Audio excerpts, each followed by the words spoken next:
الحمد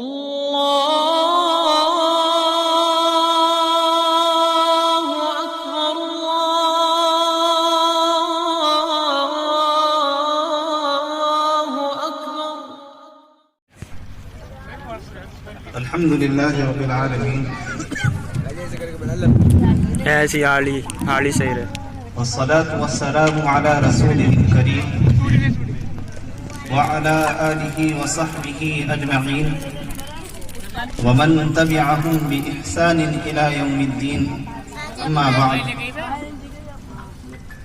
أعوذ بالله من الشيطان الرجيم بسم الله الرحمن الرحيم إنا نحن نزلنا الذكر وإنا له لحافظون وقال النبي صلى الله تعالى عليه وسلم خيركم من تعلم القرآن وعلمه أو كما قال عليه الصلاة والسلام. محترم بزرگان دین، عزیز بھائیوں اور دوستوں، اللہ رب العزت ہمارے یہاں بیٹھنے کو، ہمارے یہاں سننے کو، جڑنے کو قبول فرمائے، اور جس مقصد کے لیے یہ عظیم مجلس سجائی گئی ہے اس میں اللہ تعالیٰ بھرپور کامیابی عطا فرمائے، آمین. قرآن کی نسبت پر یہ اجلاس منعقد ہوا ہے. قرآن اور اہل قرآن ایسے ہیں کہ جن سے محبت کی جائے، جنہیں دلوں سے چاہا جائے، بلکہ اگر ان کے ساتھ والہانہ تعلق رکھا جائے تو اللہ تعالیٰ بگڑی کو بنا دیتے ہیں، گمراہی کی دلدل سے نکال کر کے راہ راست پر آنا آسان کر دیتے ہیں. ہم اس شوق سے بیٹھے ہیں جس شوق کے ساتھ سن 2 صدی ہجری میں حضرت سفیان بن عیینہ رحمۃ اللہ علیہ کا ایک شاگرد علم دین سیکھنے کے لیے حضرت سفیان بن عیینہ علیہ الرحمہ کے پاس تشریف لایا تھا. اس وقت یہ نظام نہیں تھا جو آج کے دور میں ہے. مدارس کا نظام نہیں تھا، مکاتب کا نظام نہیں تھا، بلکہ مساجد میں علم دین کے حصول کے لیے حلقے لگا کرتے تھے، اور ایک ایک حلقہ اتنا وسیع ہوتا تھا کہ فقط ایک حلقے میں لاکھ اور اس سے بھی زیادہ تجاوز کیا جائے 1.5 لاکھ 2 لاکھ کے قریب شاگرد ہوا کرتے تھے. حضرت سفیان بن عیینہ علیہ الرحمہ آپ کا اصول یہ تھا کہ روزانہ ایک حدیث شریف پڑھانی ہے، اس سے زیادہ نہیں پڑھانی.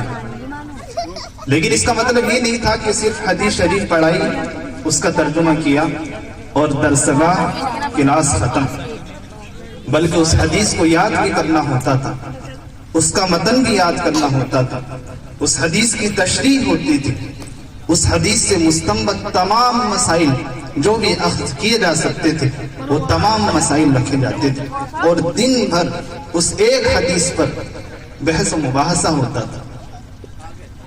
آپ کے درس میں دور دراز ملکوں سے سفر کر کر کے علم دین کے حصول کے لیے تشریف لایا کرتے تھے. ایک شاگرد آیا، کسی ملک سے آیا ہوگا، چونکہ آپ کا تو اصول یہ تھا کہ صرف ایک حدیث دن میں صرف ایک حدیث پڑھانی ہے، لیکن وہ شاگرد اس نیت سے آیا تھا کہ مجھے کم وقت میں تھوڑے عرصے میں زیادہ دین سیکھ کر کے زیادہ احادیث سمجھ کر کے مجھے یہاں سے روانہ ہونا ہے، یہاں سے رخصتی کرنی. لیکن چونکہ حضرت صرف ایک حدیث پڑھاتے تو اس کے لیے ایک مشکل مسئلہ تھا. اتفاق کی بات، اللہ تعالیٰ دلوں کی دھڑک اس طرح سے سنتے ہیں. حضرت سفیان بن عیینہ علیہ الرحمہ اس روز ایک حدیث پڑھا رہے تھے. حدیث مبارک یہ تھی فقال النبی صلی اللہ تعالی علیہ وسلم ماء زمزم لما شرب له ماء زمزم لما شرب له او کما قال علیہ الصلوۃ والسلام کہ اللہ کے نبی علیہ الصلوۃ والسلام نے فرمایا کہ زمزم کا پانی جس مقصد کے لیے پیا جائے، جس نیت کے ساتھ پیا جائے، اللہ تعالیٰ اس مقصد کو پورا کرتے ہیں، اس مراد کو بامراد کرتے ہیں اور بھرپور کامیابی عطا فرماتے ہیں۔ وہ شاگرد درس میں شریک تھا اور حرم مکی میں حضرت سفیان بن عیینہ علیہ الرحمہ پڑھاتے تھے۔ وہ شاگرد اٹھا اور زمزم کے کنویں پر گیا، ایک ڈولچی سے پانی نکالا، پانی پی لینے کے بعد پھر سے آ کر کے وہ درسگاہ میں آ کر بیٹھ گیا۔ اب ظاہر سی بات ہے اتنی زیادہ حرکت ہوگی، کوئی اٹھ کر جائے، پانی پی کر کے آئے، پھر آ کر بیٹھ جائے تو استاذ کو ظاہر سی بات ہے خبر لگی۔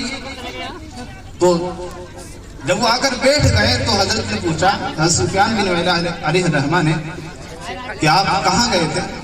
کہ میں زمزم کا پانی لینے گیا تھا۔ پھر اس شاگرد نے پوچھا کہ حضرت کہ رسول اللہ صلی اللہ علیہ وسلم کا فرمان مبارک ہے کہ ماء زمزم لما شرب له، یہ زمزم کا پانی جس مقصد کے لیے پیا جائے، جس نیت سے پیا جائے، اللہ تعالیٰ اس مقصد کو پورا کرتے ہیں۔ تو حضرت سفیان بن عیینہ علیہ الرحمہ نے فرمایا کہ یقیناً اللہ کے نبی کا یہ فرمان مبارک ہے۔ تو وہ شاگرد کھڑا ہوا اور کہا کہ حضرت میں اس نیت کے ساتھ ابھی زمزم کا پانی پی کر کے آیا ہوں کہ آج میرے استاذ سفیان بن عیینہ علیہ الرحمہ مجھے 100 حدیث پڑھائے، مجھے 100 حدیثیں پڑھائیں۔ حضرت سفیان بن عیینہ علیہ الرحمہ مسکرائے اور فرمائے کہ اجلس واسمع، کہ بیٹھو اور سنو، اور پھر ایک کے بعد ایک، ایک کے بعد ایک، ایک کے بعد ایک پوری 100 حدیثیں پڑھا کر کے اور اس سے مستنبط تمام مسائل وہ اس شاگرد رشید کے سامنے رکھ کر کے حضرت نے اپنی درسگاہ کو ختم کیا۔ اس شوق کے ساتھ اگر بیٹھیں، جس شوق کے ساتھ دوسری صدی ہجری کا یہ طالب علم حضرت سفیان بن عیینہ علیہ الرحمہ کے پاس علم حدیث کے حصول کے لیے آیا، تو انشاءاللہ بہت زیادہ ممکن ہے، بہت زیادہ ممکن ہے کہ اللہ تعالیٰ ہمارے اس شوق کی لاج رکھیں گے اور اس شوق کے ساتھ بیٹھنے پر ہمیں خوب مالا مال کریں گے۔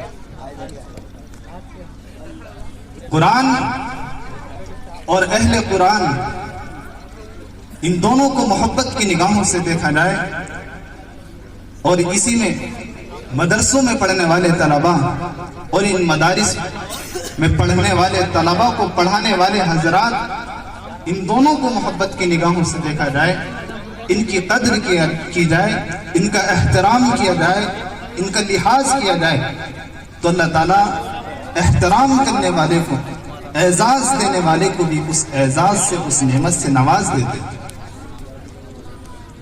علامہ طبری رحمۃ اللہ علیہ بہت بڑے مؤرخ گزرے ہیں، بہت بڑے عالم دین گزرے ہیں۔ آپ کی تفسیر مشہور تھی، تفسیر طبری، اور آپ کی تاریخ طبری تو سارا جہان جانتا ہے، اور اردو میں بھی اب وہ 7 جلدوں میں دیوبند میں چھپ کر کے آ چکی ہے۔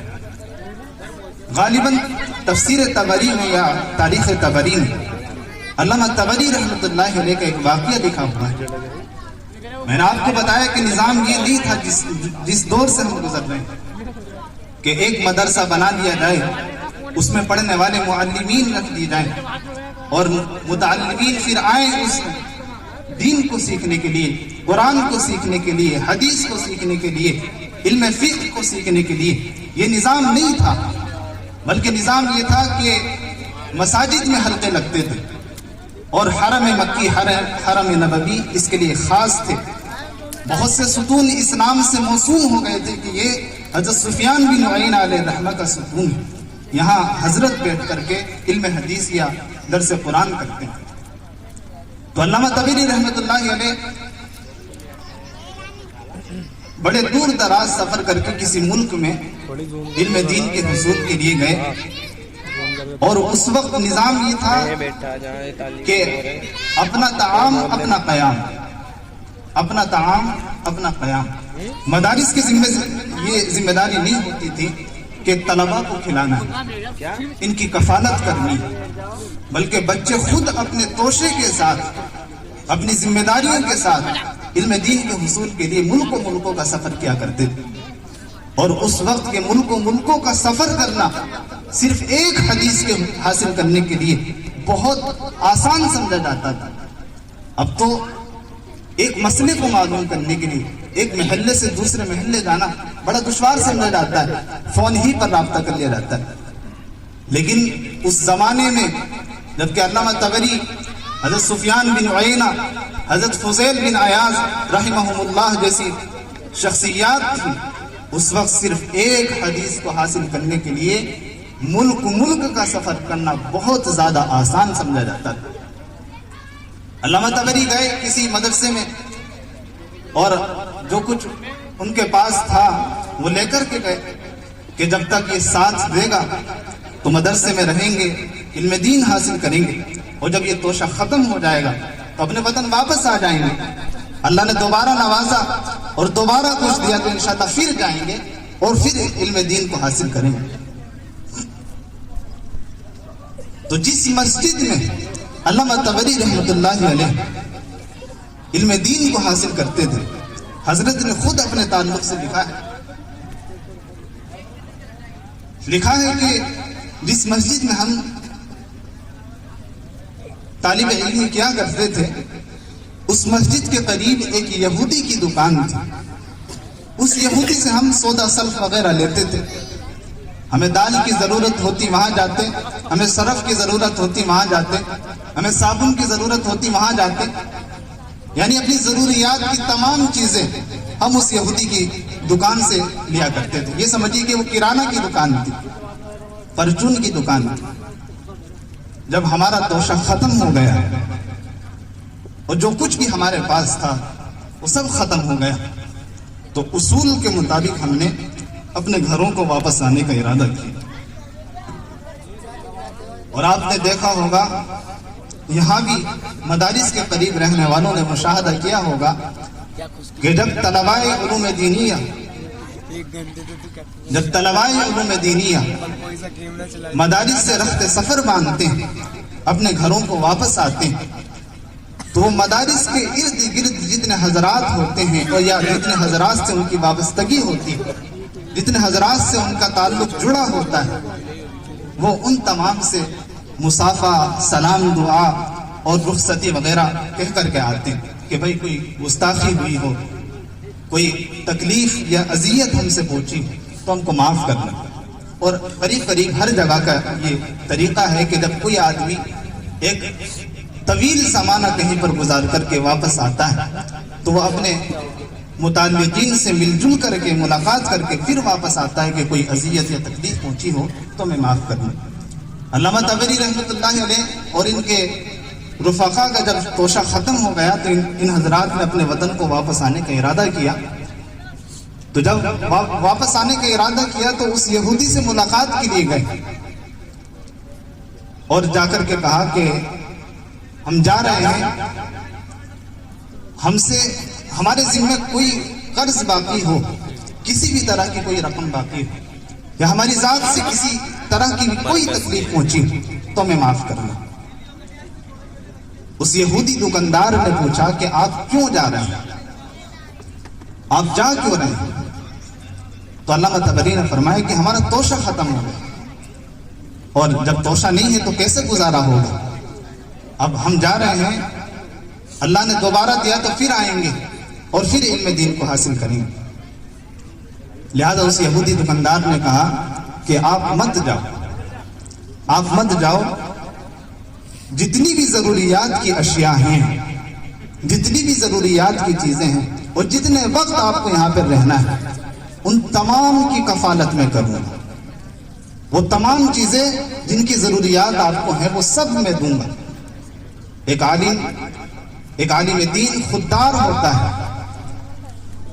اور وہ کبھی اس چیز کو برداشت نہیں کر سکتا ہے کہ کوئی بھی آدمی یوں ہی بلا وجہ اس پر احسان کر کے چلا جائے. تو علامہ طبری نے کہا کہ بھائی اس کی کوئی ضرورت نہیں. الحمدللہ اللہ نے ہمیں خوب نوازا ہے. اگر پھر سے اللہ نے ہمیں توشہ دیا ہم پھر آئیں گے, اس کی کوئی ضرورت نہیں. اس یہودی دکاندار نے کہا کہ اچھا ایک کام تو کیجیے, جب تک آپ رہیں گے آپ سامان مجھ سے خریدتے رہیں, میں قرض کے طور پر ان تمام چیزوں کو ایک رجسٹر میں چڑھاتا رہوں گا. ظاہر سی بات ہے قرض کی گنجائش ہے. اللہ کے نبی علیہ الصلوۃ والسلام نے بھی بہت سے مواقع پر قرض لیے ہیں, تو اس چیز کو برداشت کیا اور کہا کہ یہ ٹھیک ہے کہ آپ بطور قرض وہ چیزیں لکھتے رہیں, جب ہم وطن جائیں گے وہاں سے آپ کی رقم وہ قرض والی رقم بھیج دیں گے. لہذا یہ پڑھتے رہے علم دین حاصل کرتے رہے, قرآن اور احادیث میں مہارت اور مضبوطی حاصل کرتے رہے. جب ان کی تعلیم مکمل ہو گئی اور پوری طرح سے قرآن اور سنت پر انہیں دسترس ہو گئی, فقہ اصول فقہ علم فقہ میں پوری طرح سے پختہ ہو گئے, تو اب انہوں نے رخصتی چاہی. اب یہ پھر دوبارہ سے اس یہودی دکاندار کے پاس آئے, اجازت چاہی. اس نے پھر پوچھا کہ آپ کیوں جا رہے ہیں, آپ کیوں جا رہے ہیں؟ کہا کہ ہماری تعلیم مکمل ہو گئی, ہماری تعلیم مکمل ہو گئی. علامہ طبری نے فرمایا کہ آپ نے وہ جو سامان ہمیں اس زمانے میں دیے ہیں, جبکہ ہمارے پاس آپ کو دینے کے لیے کچھ نہیں تھا, کوئی رقم نہیں تھی, وہ ساری لسٹ فہرست وہ سارا جوڑ کر کے آپ ہمیں بتا دیں, ہم اپنے وطن پہنچیں گے تو آپ کو وہ رقم بھجوا دیں گے. اس یہودی دکاندار نے کہا کہ میں نے تو صرف اس لیے کہ آپ یہاں رک جائیں اور جس مقصد کے لیے اپنے وطن سے سفر کر کے یہاں پر علم دین کے حصول کے لیے آئیں, وہ مقصد حاصل کر لیں, اس مقصد میں آپ کو کامیابی مل جائے, اس لیے میں نے کہہ دیا تھا کہ میں بطور قرض وہ تمام چیزیں لکھتا رہوں گا. باخدا میں نے کوئی چیز نہیں لکھی, ایک رقم میں نے آپ کے ذمہ نہیں لکھی. وہ لوگ حیران, اور ظاہر سی بات ہے جب اس طرح کا حسن سلوک کا کسی کے ساتھ معاملہ کیا جائے تو دعائیں دی ہوں گی ان بچوں نے. علامہ طبری نے ان کے رفقا نے دعائیں دی ہوں گی. علامہ طبری نے لکھا ہے کہ ایک سال کے بعد یا کچھ سالوں کے بعد جب میرا سفر حج ہوا, حج بیت اللہ کی زیارت کے لیے اللہ نے مجھے قبول کیا, یہ شرف بخشا, تو اس دوران کہ میں طواف کر رہا تھا, ایک شخص مجھے نظر آیا جو بالکل ہو بہو اس یہودی کی طرح ہے, اس کا مجسمہ, اس کی شکل من معن اس جیسی. میں نے طواف مکمل کر کے اس کے پاس گیا, اس سے سلام دعا کی. میں نے کہا کہ ہم فلاں ملک میں طالب علم کیا کرتے تھے, علم دین کو حاصل کرتے تھے. ہمارے مدرسے کے قریب ایک یہودی دکاندار تھا, ہم اسے سودا سامان وغیرہ لیا کرتے تھے. آپ کی اس یہودی دکاندار سے کوئی رشتہ داری ہے؟ آپ کا اس سے کوئی رشتہ؟ تو اس یہودی دکاندار نے جس سے سالوں پہلے واسطہ پڑا تھا, اس یہودی دکاندار نے کہا کہ وہ یہودی جس سے آپ سامان وغیرہ لیا کرتے تھے, وہ یہودی اللہ کے فضل سے میں ہی ہوں, اللہ کے فضل سے میں ہی ہوں. آپ جب چلے گئے تو جس رات آپ گئے, جس دن آپ گئے, اس رات اللہ کے نبی علیہ الصلوۃ والسلام مجھے خواب میں, آپ کی زیارت مجھے خواب میں ہوئی, آپ تشریف لائے, اور جب میں نے آپ کو دیکھا تو آج تک ایسی حسین صورت مجھے دیکھنے کو نہیں ملی.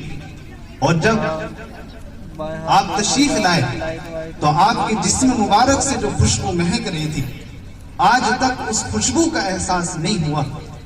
اور ہم جب صبح کو بیدار ہوئے تو میری بیوی آئی, میرے بچے آئے, انہیں بھی ایسی ہی کیفیات محسوس ہو رہی تھی, اور وہ خوشبو جس کا احساس ہمیں خواب میں ہوا تھا وہ اٹھنے کے بعد, بیدار ہونے کے بعد کے گھر میں محسوس ہو رہی تھی. اس خواب میں آنے کے بعد آپ علیہ الصلوۃ والسلام نے مجھ سے کہا کہ تم نے چونکہ میرے مہمانوں کی عزت کی ہے, ان کا احترام کیا ہے, ان کی قدر کی ہے, ان کا اعزاز کیا ہے, میری تم لوگوں سے یہ درخواست ہے کہ تم کلمہ لا الہ الا اللہ اشہد ان لا الہ الا اللہ و اشہد ان محمد عبدہ و رسولہ یہ پڑھ لو۔ لہذا جب ہم صبح بیدار ہوئے اس مدرسے کے استاذ کے پاس گئے جن کے پاس آپ پڑھتے تھے تو انہوں نے کہا کہ آپ علیہ السلام آپ کے خواب میں آئے تھے، لہذا کلمہ طیبہ پڑھ لو۔ لہذا ہم کلمہ طیبہ پڑھے اور آپ لوگوں کی خدمت کی برکت سے، آپ لوگوں کے اعزاز کے واسطے سے اللہ نے ہمیں شرک کی، کفر کی، گمراہیوں کی دلدل سے نکال کر کے صراط مستقیم پر لا کھڑا کر دیا اور ایمان، دنیا کی سب سے عظیم ترین نعمت ایمان کی دولت سے مالا مال کر دی۔ تو قرآن اور اہل قرآن کو اگر قدر کی نگاہوں سے دیکھا جائے، ان کے ساتھ محبت کا، احترام کا معاملہ کیا جائے تو اللہ رب العزت اس نعمت سے، اس اعزاز سے قدر کرنے والوں کو بھی نوازتے ہیں۔ ہمارے علماء کرام اور بالخصوص جن حضرات کی وجہ سے یہ مجلس سجائی گئی ہے وہ علماء کرام تشریف لا چکے ہیں۔ آپ سبھی حضرات اسی طرح توجہ کے ساتھ تشریف رکھیں اور علماء کرام کے بیانات سے مستفید ہوتے رہیں۔ وآخر دعوانا الحمدللہ۔